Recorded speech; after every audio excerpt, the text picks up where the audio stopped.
Nuevas Beliceñas en la Universidad de Aguascalientes.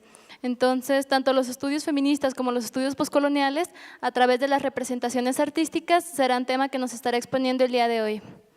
Bienvenida. Bueno, gracias a todos por estar aquí y bueno, antes que nada, gracias a Mar por invitarme y obviamente a todos ustedes que están aquí escuchándome. Bueno, espero que no sea larga y no sea aburrida la presentación, pero antes que nada quisiera comenzar con una anécdota antes de comenzar a leer la ponencia que tengo para ustedes. Esta anécdota viene de mi niñez. Hace poco publiqué una pequeña novela y me preguntaban cómo di con el área académica de la literatura y cómo hacer la ciencia, porque vamos, todos pensamos que una persona que escribe o que se dedica a esto es nada más por ficción o poesía o algo que no tenga que ver mucho con la academia.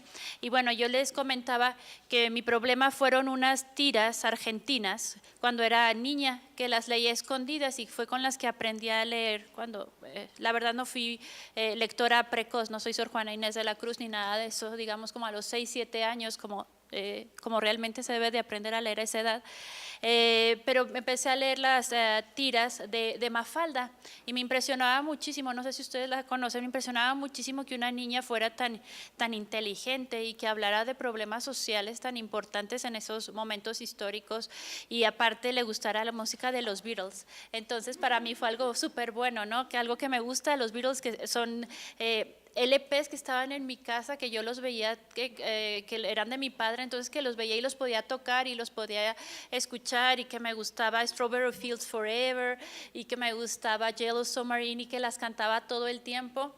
Y aparte estar viendo que Mafalda también le gustaba, entonces yo no crecí con Marvel, no conocí como Capitán América o la Mujer Maravilla ni nada de eso en esa época. Mi máximo era Mafalda, mi diversión era Libertad y mi peor pesadilla era ser como Susanita. Entonces, vamos, crecí con eso y eso quedó tan dentro de mí que de pronto me di cuenta en la maestría que estaba enamorada de la literatura, pero específicamente de la literatura sudamericana y específicamente después de que muriera Mafalda, que es precisamente entre los años 60 y 70, cuando llegan las dictaduras, que muere Mafalda.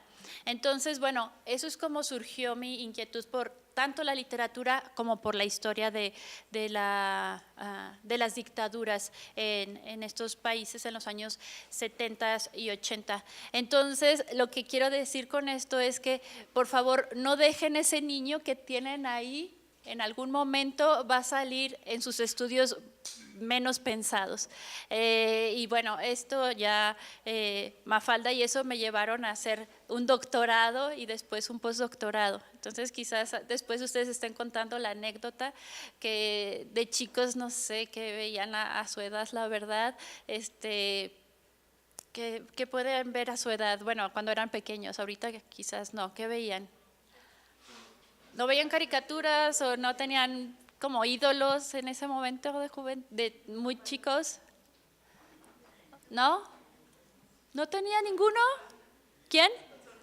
¿Solo Mafalda también? ¿Entonces son más de mi época? No puedo creerlo. Bueno, los que hayan sido, los que a ustedes les gusten, no dejen ese niño porque de veras que sale cuando menos se lo esperen.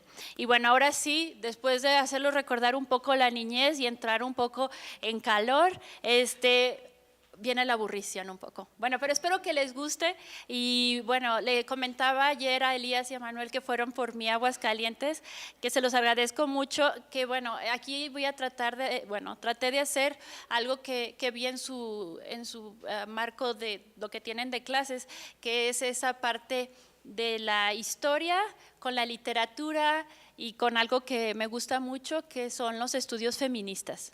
Entonces, espero que les guste y que haya muchas preguntas, porque estoy aquí con demasiado gusto y mucho agradecimiento con ustedes.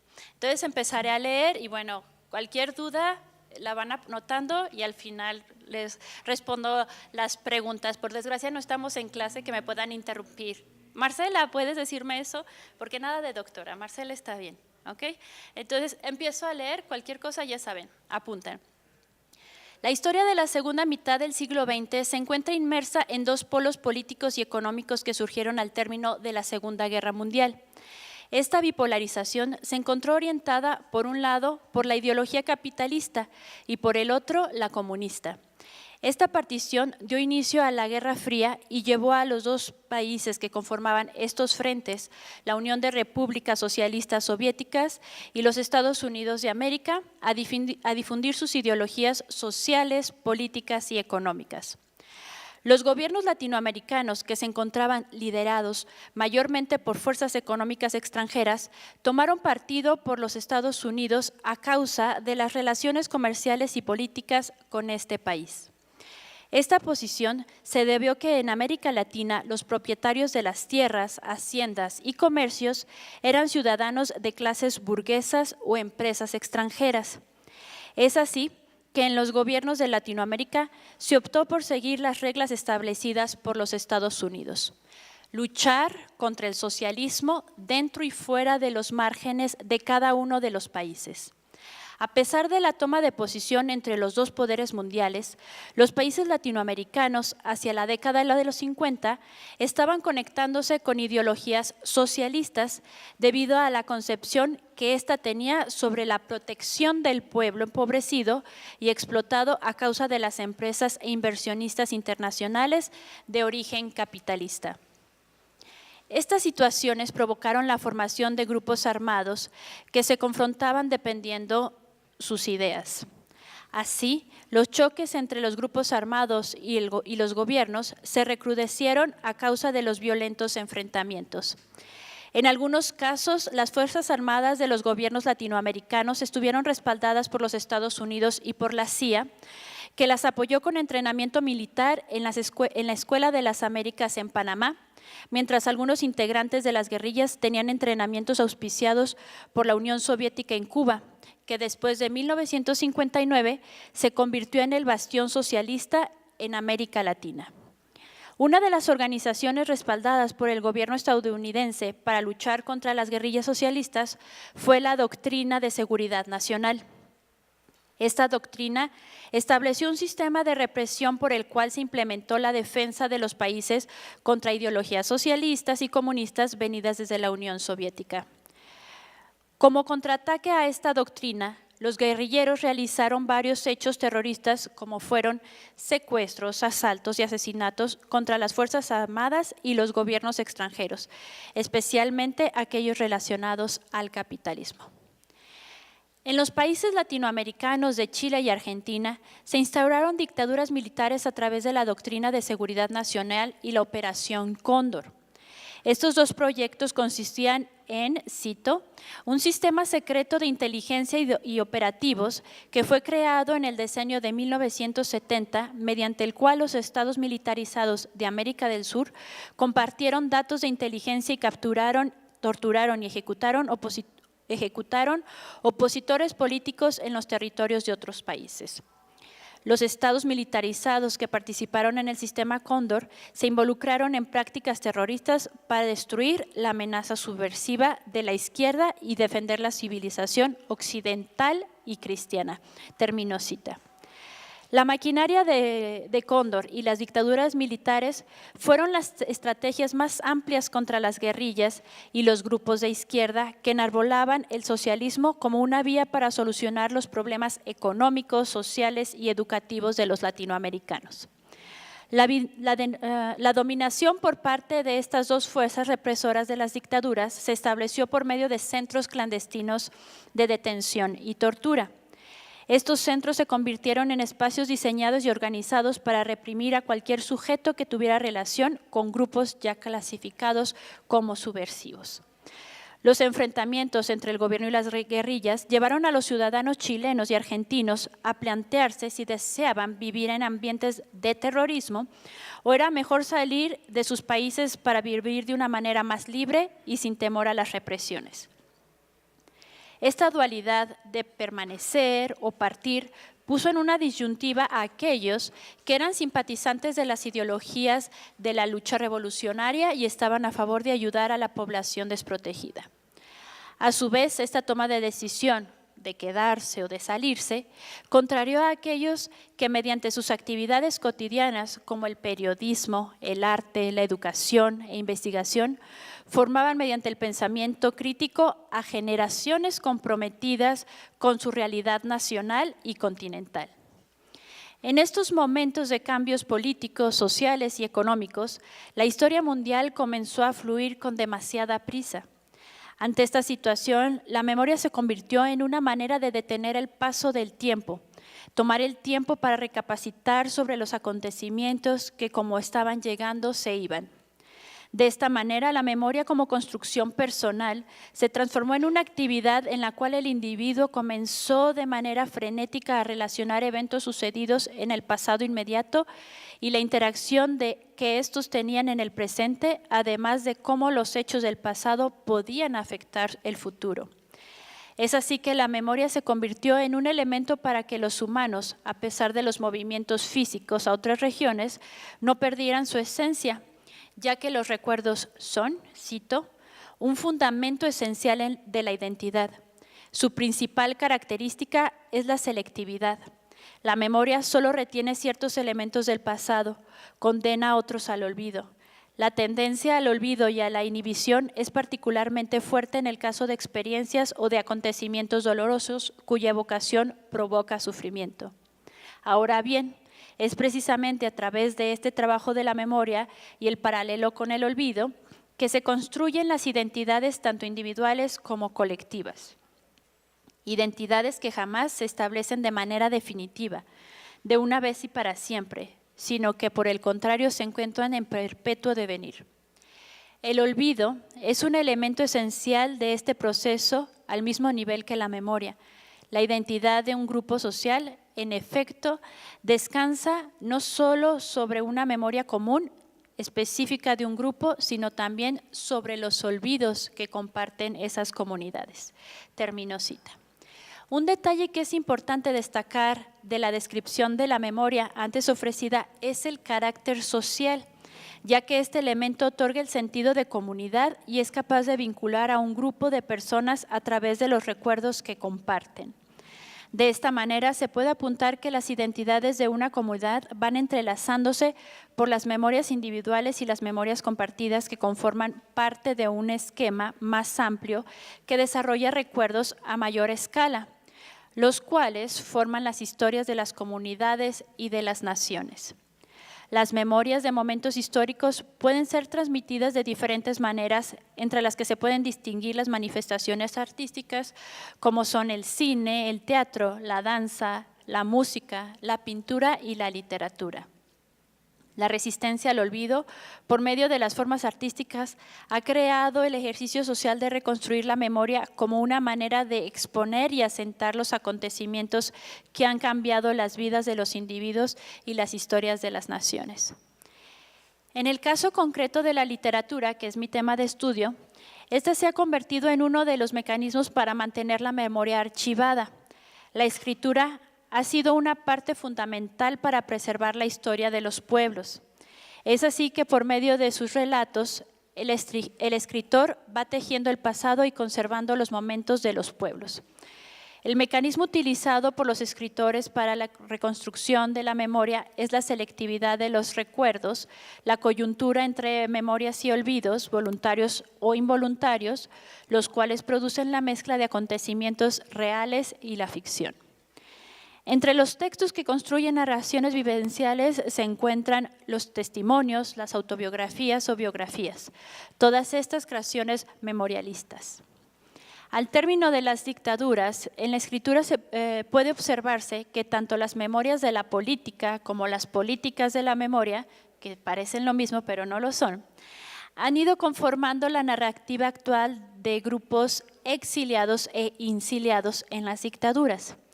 Esta convergencia de memorias personales e institucionales han dado como resultado una recapitulación y reescritura del pasado a partir de los diferentes puntos de vista de los protagonistas, ya sean los que experimentaron situaciones de coacción o aquellos que se encontraban a favor de las represiones.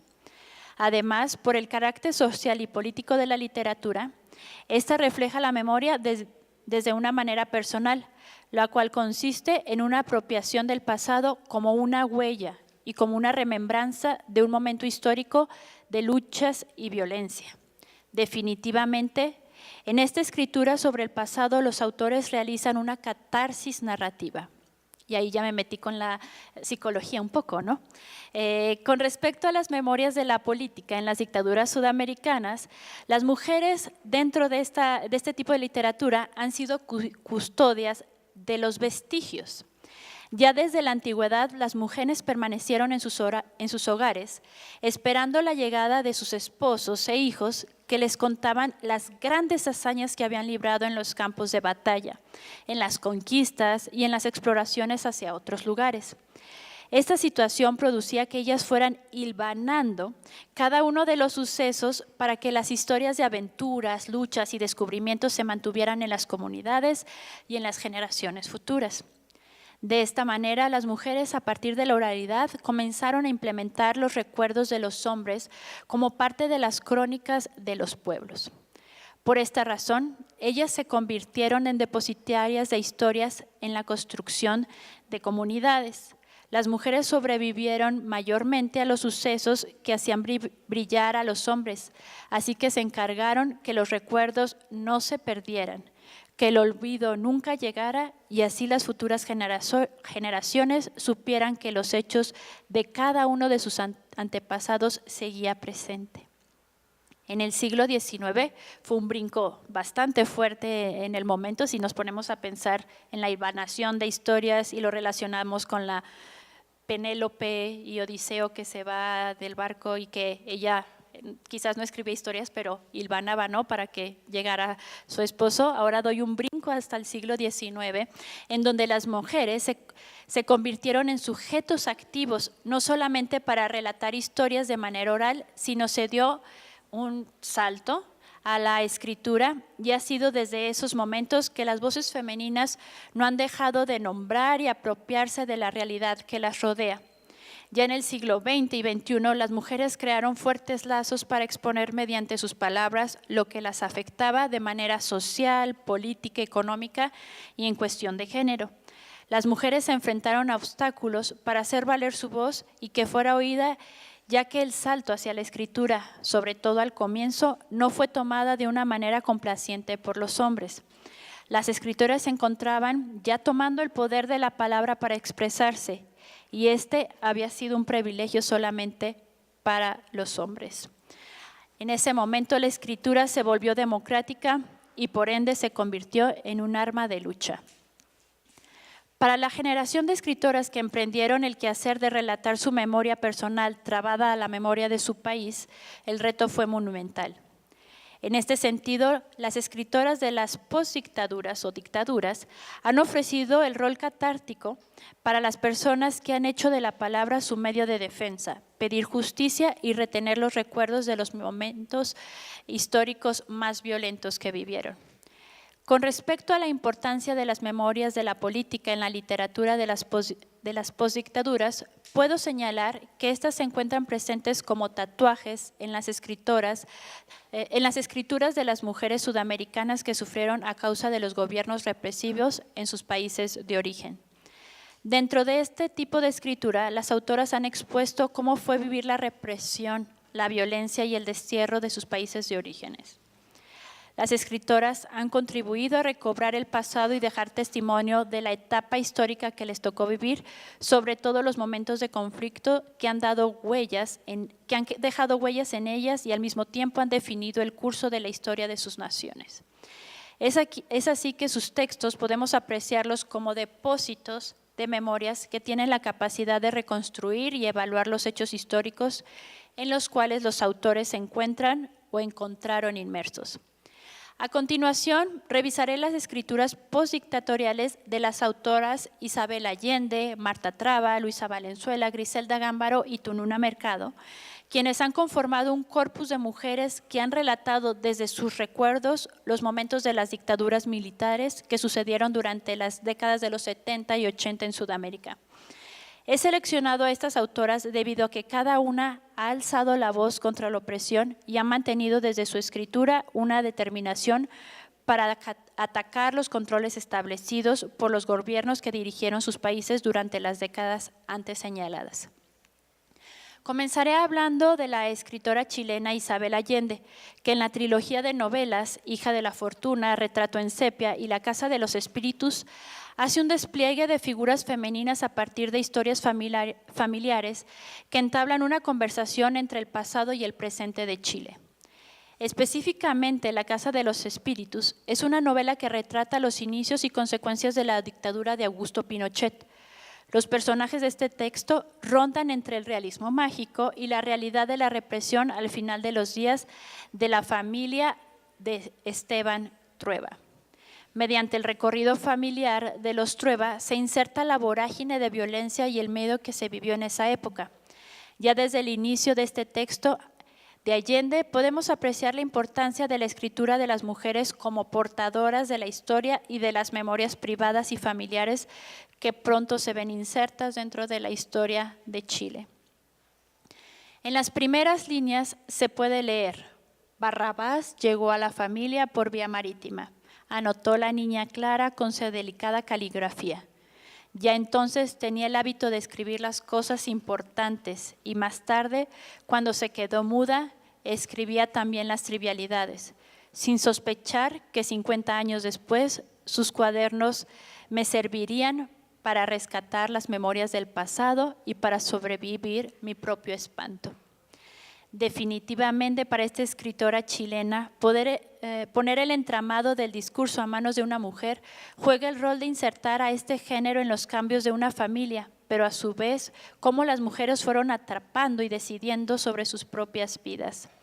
Este avance hacia el feminismo tiene su culminación en el personaje de Alba, que ya sería la bisnieta de Clara, que combina a la perfección la sangre de sus padres. Por un lado, el padre Pedro III y su revolución, que era parte de la guerrilla en Chile, del Ejército de Liberación Nacional, y Blanca, que representa la liberación de la mujer. Esta mezcla otorga a Alba la característica de hacer frente a los peligros de la dictadura y comenzar a ayudar a los que se encontraban en peligro de ser asesinados, torturados, encarcelados o desaparecidos. Entonces, en ese momento, Alba, para ayudar a toda esa gente, tiene un tío también un poco loco que quiere ayudar a esa gente. Loco me refiero en esos momentos históricos de Chile. Y el tío le presta un carro, por lo que Alba, para recoger a la gente que está tratando de irse a una embajada para salir de su país, para salir de Chile o irse a otro lugar como clandestinos que lo hacían mucho. Ella toma, su tío Jaime le regala ese carro y Alba le pinta 2 grandes girasoles en las puertas de un amarillo impactante para que se distinguiera de otros coches y facilitara así su nueva tarea. Tuvo que memorizar la ubicación de todas las embajadas, los turnos de los carabineros que las vigilaban, la altura de sus muros, el ancho de sus puertas. Y así es como ella ayudaba a todos, a los que podía, a salir de Chile y quedarse protegidos fuera de la dictadura de Augusto Pinochet. Con respecto a esta violencia ejercida durante las dictaduras militares en Sudamérica, otra escritora, en este caso argentina, Marta Traba, en Conversación al Sur, muestra cómo la represión funcionó en Argentina. En esta novela se narra el miedo y el ataque a sus protagonistas, que son 2 mujeres, Dolores e Irene, mientras se encuentran en la casa de esta última. La reunión de estas 2 mujeres se convierte en un acto subversivo que debe ser reprimido. En esa época, una reunión de 2 personas ya se tomaba como acto subversivo, porque podían estar hablando sobre cómo ayudar a otras personas, como lo hizo Alba, ¿no?, en la Casa de los Espíritus. Entonces, ese acto, como les mencionaba, es subversivo y debe ser reprimido.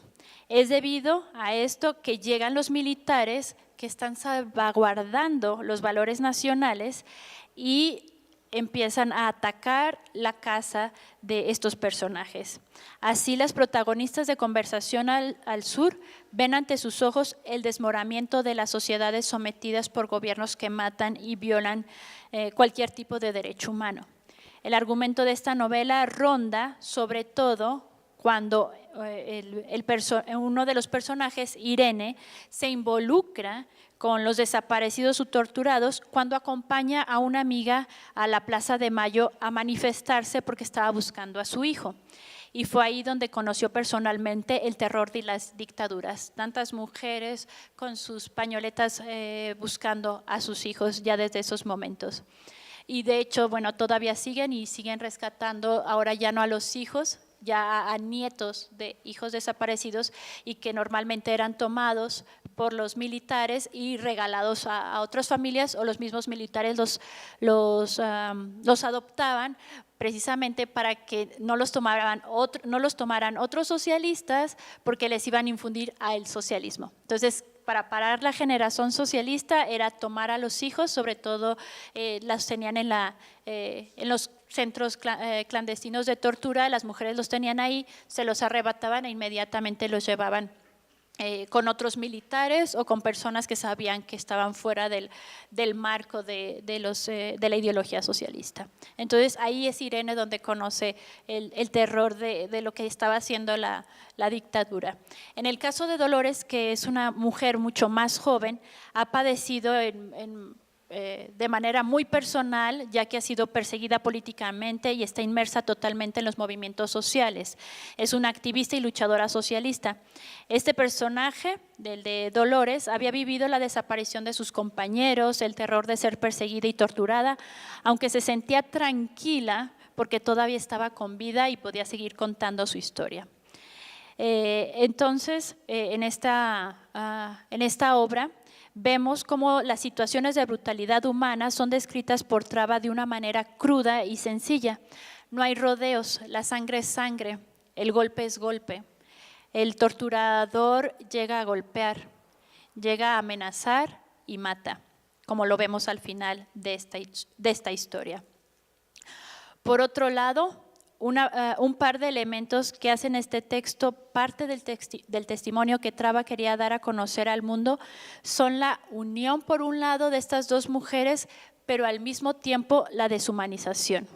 Porque es interesante que, como se dan cuenta que estas mujeres están juntas, es como los chivos, las personas, sobre todo mujeres y hombres mayores, que querían seguir con esta visión capitalista y no queremos que nos quiten lo que tenemos, sobre todo pensando en el socialismo, eran los que avisaban, oh, ya entró alguien a la casa, es alguien joven. Entonces, los jóvenes eran los más propensos a tener problemas con los carabineros o con la policía. Entonces, alguien las denuncia y es cuando llegan las autoridades a matar a estos dos personajes. Al final de Conversación al Sur, la doble complicidad y la doble marginalidad de ser mujeres y sublevadas políticas llevan a Irene primero al encierro y después a la muerte, por lo cual solamente mantienen la consigna de salvarse interiormente. Cito el final de Conversación al Sur.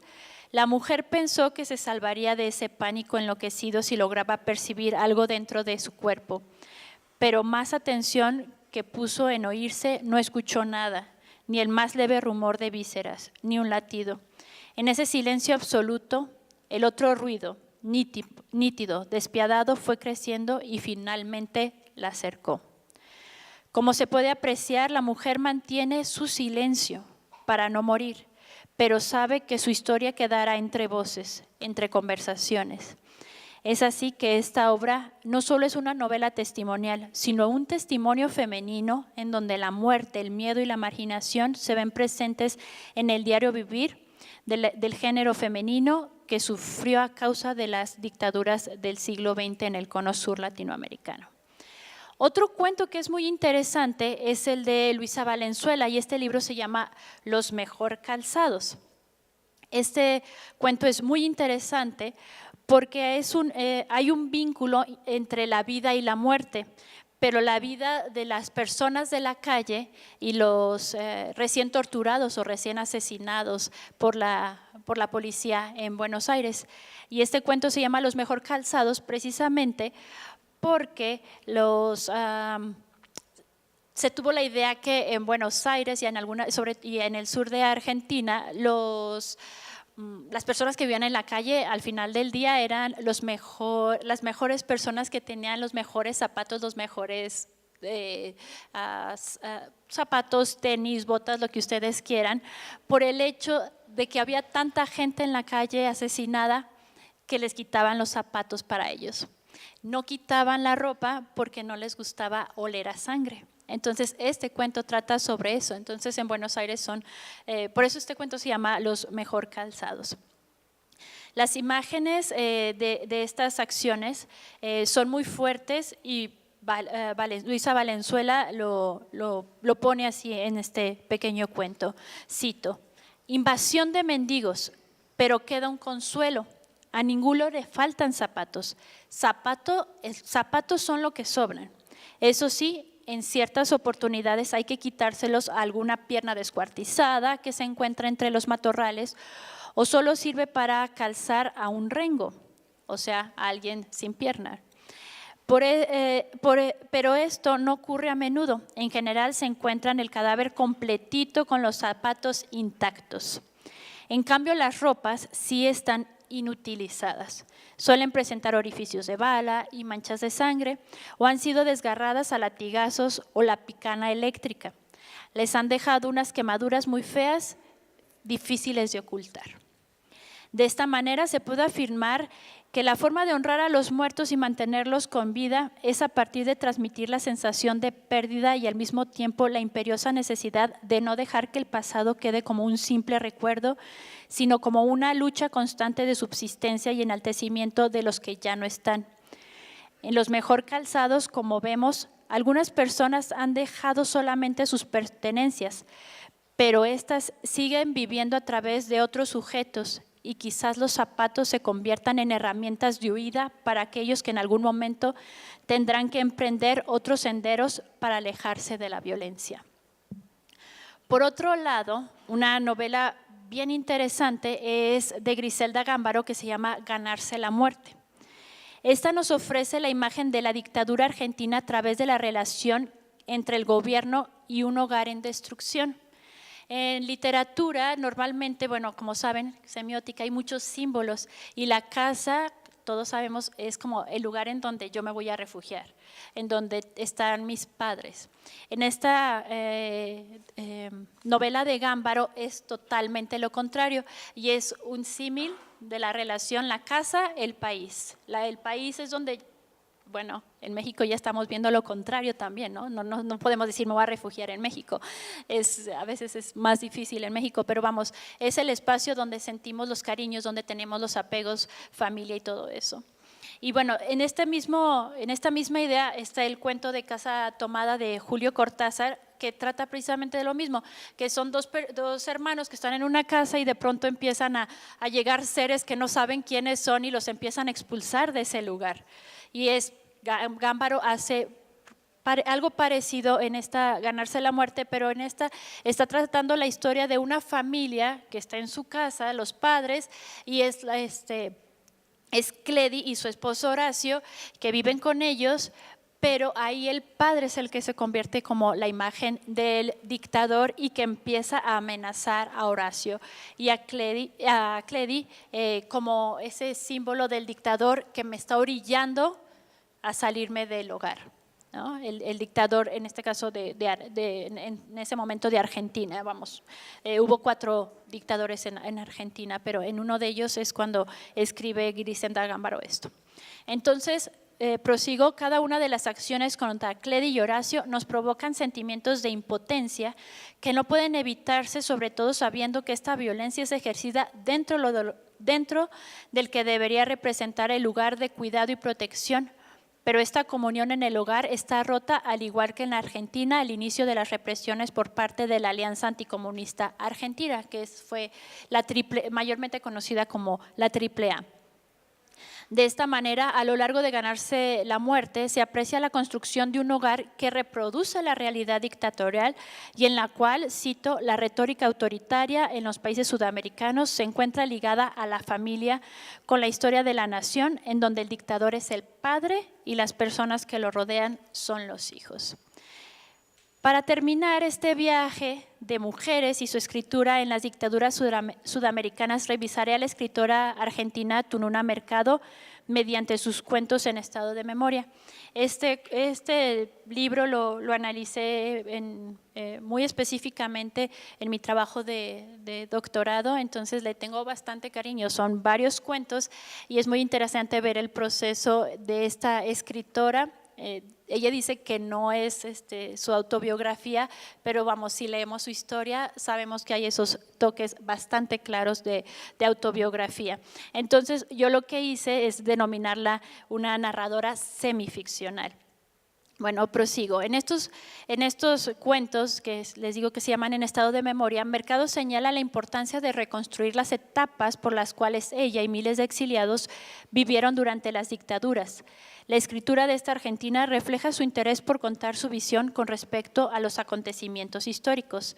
A través de sus textos ha unificado su memoria con la memoria colectiva de las personas con las cuales cruzó, caminó en los momentos de luchas sociales y políticas. En estos relatos, Mercado, mediante lo que les digo, una narradora semificcional, recapitula sus experiencias en los lugares en donde vivió cuando estuvo exiliada. Uno de ellos fue México, que es donde estuvo mayor tiempo. Ella es esposa de Noé Gittrich, un filósofo y también escritor argentino bastante conocido en el campo digamos, del Colegio de México, de esos lugares en la Ciudad de México donde se refugiaron muchos intelectuales durante la época de López Portillo y posteriormente con Miguel de la Madrid. Ya desde su título, esta recopilación de memorias personales sugiere que al ser escritas se fueron hilvanando con los recuerdos de la escritora y que esta autobiografía novelada ofrece múltiples experiencias vividas.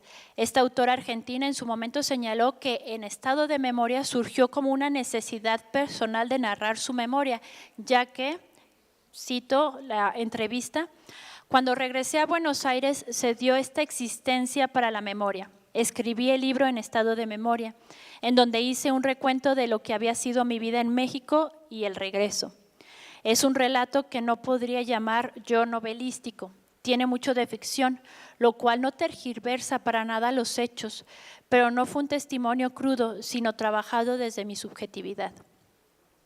Para Mercado, retomar sus recuerdos ha contribuido al advenimiento de su propio conocimiento y el de su país. Reconocer que la dictadura rompió entre los exiliados e insiliados fue un golpe duro para todos los que estaban regresando después de terminado el exilio.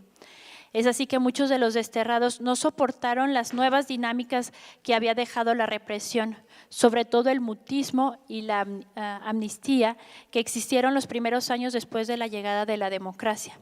Definitivamente, a través de En estado de memoria, Mercado relata sus experiencias de terror y asfixia que vivió cuando tuvo que soportar ser perseguida por la Alianza Anticomunista Argentina. Además de las remembranzas de la dictadura, esta escritora, en la última de sus narraciones, reflexiona sobre su regreso a Argentina después de terminada la dictadura y asume el muro mental y físico que tuvo que derrumbar para salir del miedo que era pensar en las víctimas y desaparecidos que sufrieron de la represión dictatorial mientras ella estaba exiliada en México. A manera de conclusión, puedo afirmar que la escritura de las mujeres en las dictaduras ha jugado un rol importante para guardar las memorias de las víctimas de la Operación Cóndor. Este sistema de violencia desató movimientos sociales en los cuales las mujeres se convirtieron en protagonistas de la historia de sus países y las escritoras no quedaron atrás. Las mujeres permanecieron en sus hogares hasta que los gobiernos atacaron a su familia. Y fue en ese momento que hablaron y escribieron desde su visión sobre la realidad que las estaba circundando. Es así que, como en siglos pasados, las mujeres se convirtieron en cajas de memoria y fueron escribiendo sus cuadernos de vida para recordar, para que las memorias de las políticas no fueran un pasado perdido entre los abusos que se estuvieron realizando en América Latina durante las décadas de los 70 y 80. Definitivamente las escritoras tuvieron el papel claro en sus textos: defender y no olvidar. Muchas gracias.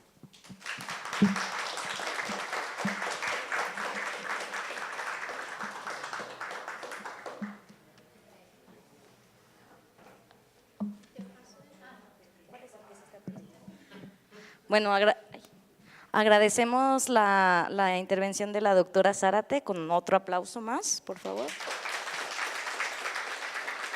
Y abrimos un espacio de 15 minutos para preguntas. La doctora Rosina tiene una.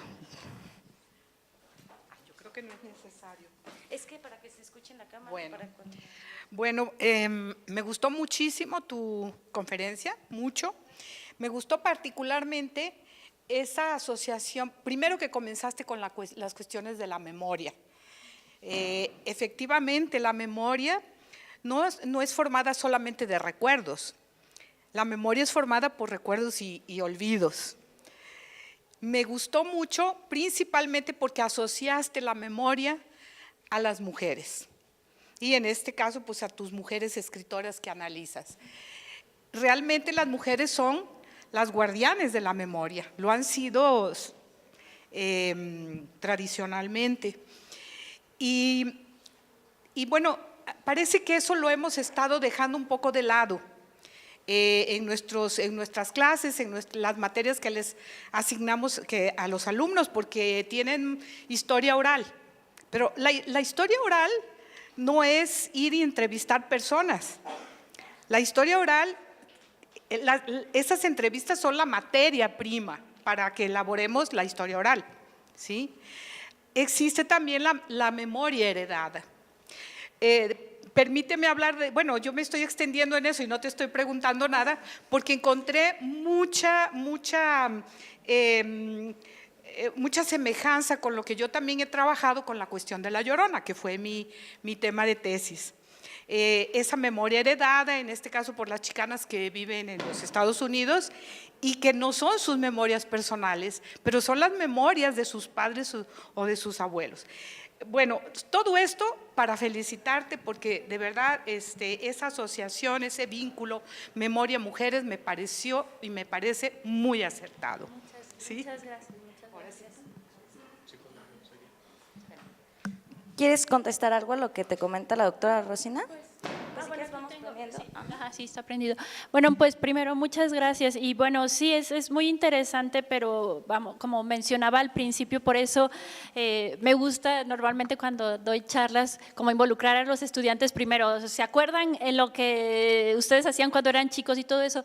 Porque eso les va a ayudar a adentrarse quizás a las memorias ya más fuertes, ¿no? Pero vamos, ninguno me ha dicho que caricaturas o qué cosas veía. Entonces eso es un olvido que no quieren recordar o es realmente un olvido. Entonces por eso me gusta traerlos, porque vamos, la memoria todos tenemos y como menciona, hay memoria heredada de sus padres, seguramente las historias como La Llorona, para que no se salgan de la casa, para que no se vayan al muelle en la noche, al antro, les van a decir, va a pasar La Llorona por sus hijos y los va a agarrar, ¿no? Entonces todas esas historias son parte de ese bagaje cultural que tenemos y es en todas las naciones. Y bueno, con las mujeres ese hilvanar las historias, algo muy interesante en Chile, por ejemplo, que no se podía escribir y las mujeres no podían escribir de las situaciones, está precisamente esa idea de hacer los bordados. Ellas hacían todavía lo siguen haciendo, pero ya no en ese sentido, las arpilleras.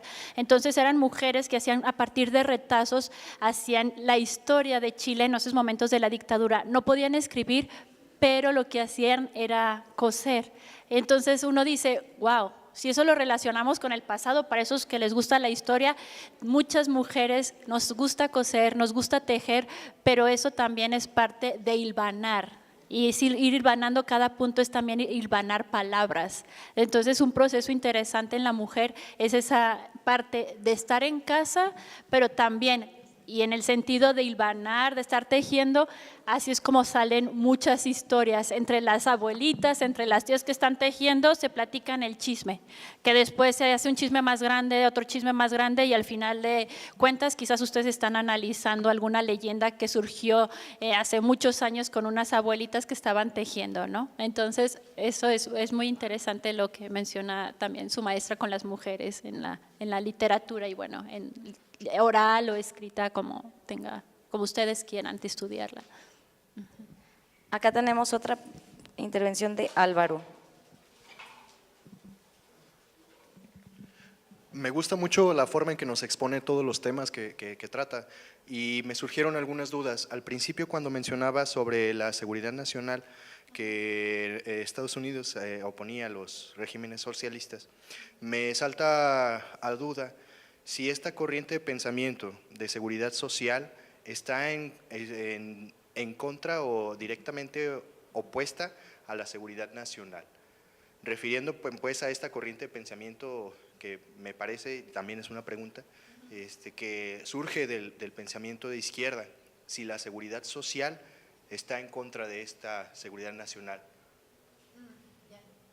También, perdón, con respecto a lo que menciona sobre este registro de las memorias, ¿cómo cree usted que sea la forma ideal de proyectar ese registro escrito a la sociedad en la que pues, nos desenvolvemos ahora, para que cree un impacto lo suficientemente grande como para que no se cometan las mismas atrocidades o opresiones que se vivía en ese momento cuando pues el registro de memoria era tan importante? Y también ahora, pero ¿cuál cree usted que sería la forma más indicada?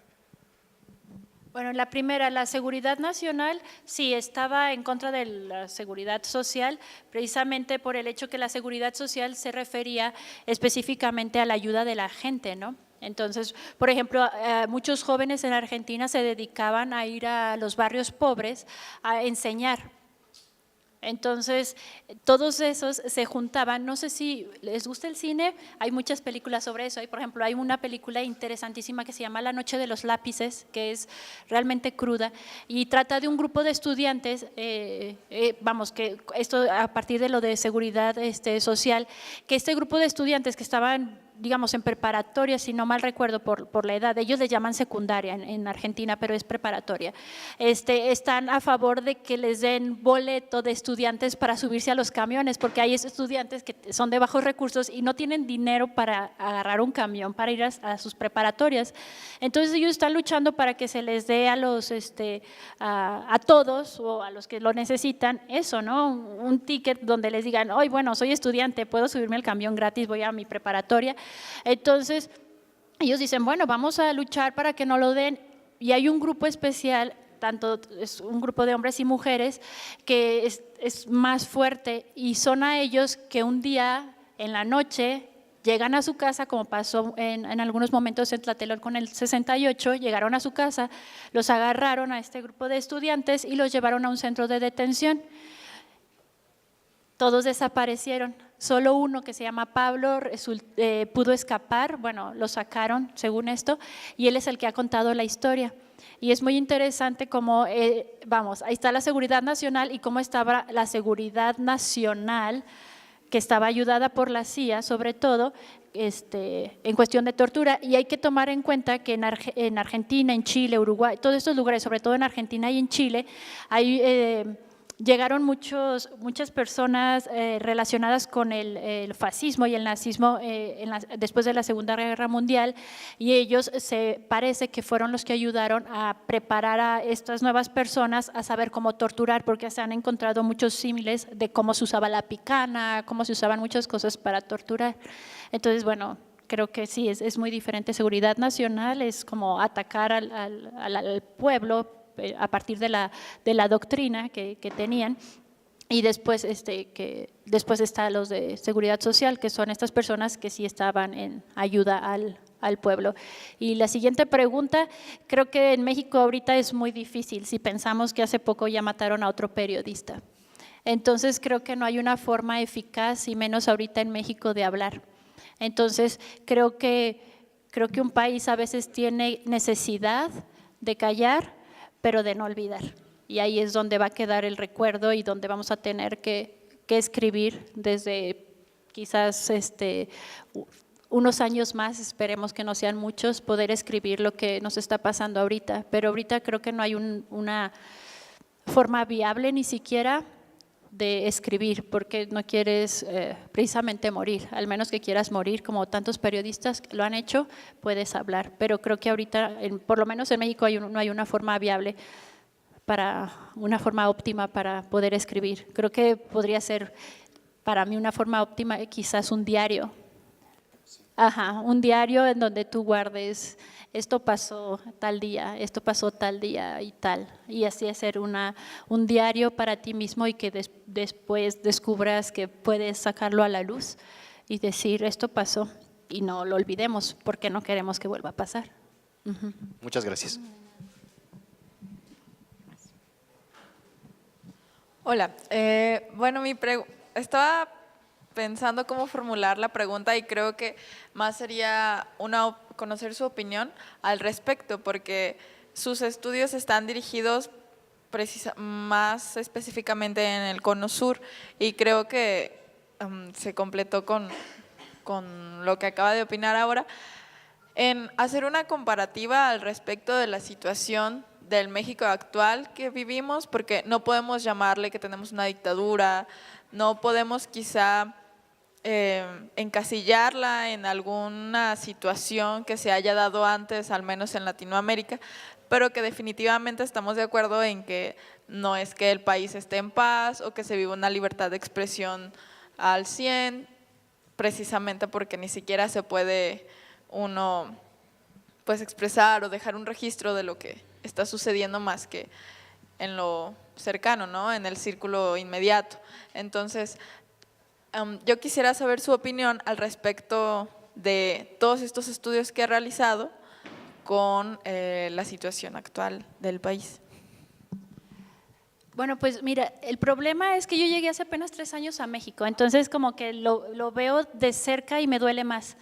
De lejos era doloroso, pero de cerca es más doloroso, porque por ejemplo está el hecho de que no hay oportunidades. Entonces ese hecho para mí, y por ejemplo, no oportunidades, no hables, son cosas que duelen, sobre todo por lo que yo estudié.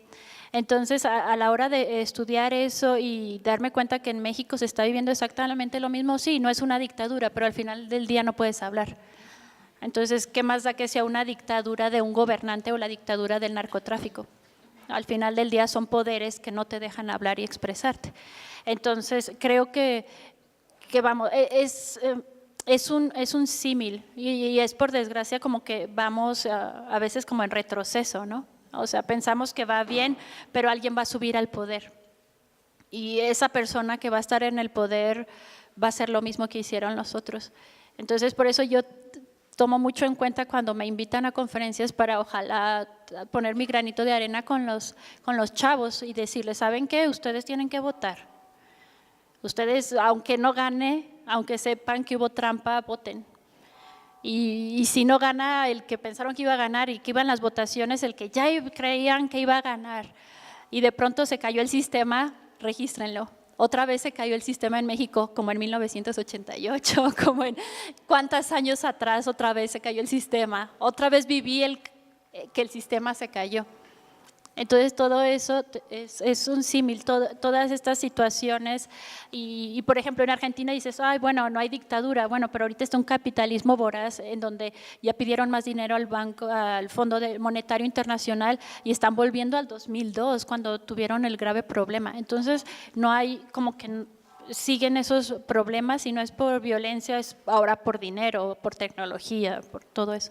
Entonces creo que como que en todos los países hay ese problema. Y por ejemplo pueden escribir, sobre todo ustedes que tienen ya internet, aunque no lo crean, yo crecí sin internet. Entonces para mí era muy difícil saber lo que pasa en un lugar y esto, pero ustedes ya tienen todo en sus manos, entonces pueden leer lo que quieran, pueden saber lo que quieran y pueden dejar de registro. No nada más de lo que pasa en México, sino lo que pasa en Latinoamérica, lo que pasa en Europa. Vamos, no es por nada que hace que fue el fin de semana, hubo 5 personas, bueno, una muerta y 4 acribilladas en París. Vamos, París es la cumbre, se supone, de la ilustración, y encontrarte con algo así es como extraño. Entonces dices, ¿qué está pasando? Y entonces ustedes pueden hacer un registro importantísimo. Y aunque no sea, yo no soy historiadora ni nada de eso, pero dejar un registro, eso es importantísimo para el futuro de otras, tanto generaciones como de sus hijos, que digan, mamá, ¿a poco tú viviste en este momento? Pues sí, sí me tocó. ¿Y a poco es lo mismo que yo estoy viviendo? Sí, es lo mismo que tú estás viviendo ahorita. O no, yo luché para cambiarlo y no es lo mismo que estás viviendo ahorita. A mí me tocó esto, pero a ti no te está tocando. Entonces creo que ahí es donde sí son muchas relaciones con el pasado, pero bueno, en ustedes en parte está que voten y traten de cambiarlo. Muchas gracias. Yo tengo curiosidad por preguntar si el escritor escribe influenciado por el momento histórico que está viviendo, y si lo que está escribiendo en ese momento va a ser publicado no sé cuántos años posteriores, dada la situación que estamos viviendo y que tú mencionabas. Yo me acuerdo cuando fue el boom latinoamericano, las novelas que entonces leíamos y todo eso, en forma general, más bien evocaban tiempos pasados, ¿verdad? Digamos, los escritores de 1900, de los 2000 a la fecha, lo que escribieron en el 2000 apenas se estaría publicando, sus memorias, por ejemplo. Bueno, en el mercado editorial sí, normalmente sí se escribe y es muy tardado ahora. Bueno, ahora no tanto porque está la suerte de ya todo es digital, entonces ya la información, un libro corre más rápido. Pero por ejemplo el boom sí tardaban bastante tiempo y el boom escriben precisamente sobre el pasado porque se le llama la generación también de medio siglo, ¿no? Que de los años 50, precisamente porque ellos estaban como haciendo un paréntesis de qué había pasado en la Revolución. Carlos Fuentes escribe de la Revolución, ¿no? Pedro Páramo, que es Revolución. O sea, estaban haciendo un recuento de la primera mitad del siglo XX. Entonces, sí se escribía mucho del pasado antes. Ahora creo que los escritores no escriben de lo que les pasa, no escriben de lo que viven alrededor, escriben de lo que les pasa a ellos. Y obviamente somos entes sociales, lo que me pasa a mí le está pasando a otro, entonces se relaciona. Pero entonces un escritor siempre está hablando de él, bueno, o sea, vamos, de su experiencia o de lo que ha vivido. No precisamente todos, si escriben de un suicidio se van a suicidar, no. Pero vamos, quizás, por ejemplo, en Aguascalientes puedo escribir del suicidio sin ningún problema porque somos el estado de mayor índice de suicidios a nivel nacional. Entonces, no me voy a suicidar, pero me toca de cercana, porque he tenido un par de amigos que se han suicidado. Entonces, vamos, ahí es donde me toca a mí escribir quizás. O a otro amigo o a alguien pero vamos, quizás no lo estoy viviendo yo o lo estoy viviendo yo y de ahí me tomo para escribir. No precisamente, voy a hablar a fuerzas de lo que está pasando en Lagos, en México, no, pero sí voy a escribir seguramente algo de historia. Por ejemplo, en ciencia ficción me pongo a pensar en Julio Verne, pero ¿cómo Julio Verne pudo pensar viaje al centro de la Tierra si no lo hemos logrado ahorita y seguramente no lo vamos a lograr jamás por todo lo que ya sabemos ahora? ¿Por qué Julio Verne escribió sobre eso? Sin nada que ver, ¿no? Pero luego te pones a pensar, Julio Verne creció con la revolución industrial. Entonces, estaba pensando en máquinas. Si la máquina de vapor ya podía estar a, no sé, a 10 kilómetros por hora, ¿cómo no podríamos llegar al centro de la Tierra? Entonces son cosas que los escritores se imaginan por el momento histórico. Quizás Julio Verne no podía haber escrito de eso si hubiera estado 3 siglos antes. Lo hubiera quizás imaginado, pero no con tanto detalle como ahora lo leemos en él, porque decía, esta máquina puede llegar o puedo hacerlo así. Entonces todos estamos como inmersos en un ambiente que nos puede llevar a escribir sobre el futuro o sobre el pasado. Como la ciencia ficción Sí. actual, de alguna manera. Ajá, sí, que puedes decir, bueno, vamos a vivir en Marte, sí, claro, ajá, quién sabe. Puede ser que sí lleguemos al centro de la Tierra y puede ser que sí viajemos a Marte a vivir, pero no se sabe, pero podemos escribir de eso. Ajá. Gracias. Sí, de nada. Bueno, pues agradecemos la participación de la doctora Marcela Zárate.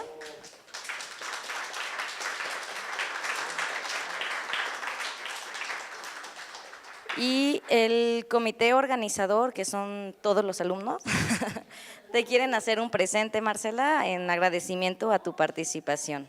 ¿Sí?